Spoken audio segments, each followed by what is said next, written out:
టోటల్గా ఇప్పుడు ఒక విచిత్రమైనటువంటి పరిస్థితి ఏంటంటే విశాఖలో ఎల్జీకి సంబంధించినటువంటి అంశం ఒకసారి గుర్తుంది కదా.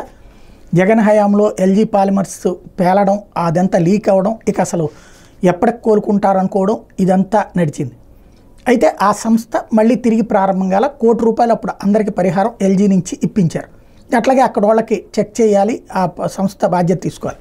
కానీ ఆ సంస్థ కోర్టులకి వెళ్ళినా కూడా రాష్ట్ర ప్రభుత్వం అప్పుడు అంగీకరించలేదు తిరిగి ప్రారంభించడానికి.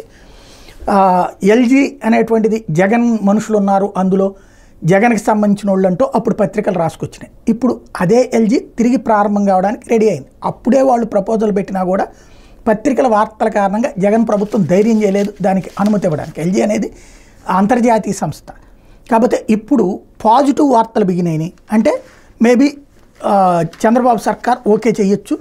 Visakhapatnam LG polymers gas leakage బాధితులు ప్రభావిత గ్రామాలకు అదనంగా 120 కోట్లు సాయం చేసేందుకు ఎల్జీ కెమ్ ముందుకొచ్చింది. బాధితులకు నిరంతరం వైద్య పరీక్షలకు ప్రత్యేక కేంద్రం ఏర్పాటు చేయడంతో పాటు 15 రకాల ఆరోగ్య సమస్యలకు గుర్తింపు పొందిన ఆసుపత్రులు వైద్య చికిత్సలు అందిస్తామని చెప్పింది.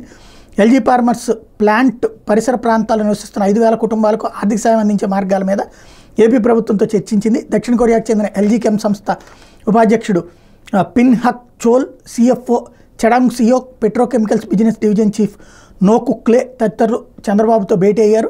దక్షిణ కొరియాకు చెందిన ద కొరియా ఎకనామిక్ డైలీ పత్రిక ఈ విషయాన్ని ప్రచురించింది. గ్యాస్ లీకేజ్ దుర్ఘటనకు సంబంధించి పలు కేసులు న్యాయస్థానాల్లో విచారణలో ఉన్నాయి. వాటిలో వచ్చే తీర్పు కోసం వేచి చూడకుండా ముందస్తుగానే అదనపు ఆర్థిక సాయం చేసేందుకు ముందుకొచ్చారు.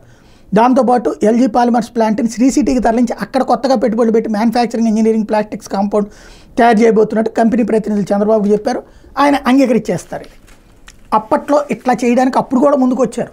జగన్ ధైర్యం చేయాల, చేయని ఇలా దాంట్లో చంద్రబాబు అదే జగన్ మనుషులు ఉన్నారు అన్నటువంటి పేరుతో వ్యవస్థలు మన రాష్ట్రంలో ఎలా ఉంటాయి, మీడియా కానీ ఏంటి అనడానికి సాక్ష్యం ఇది.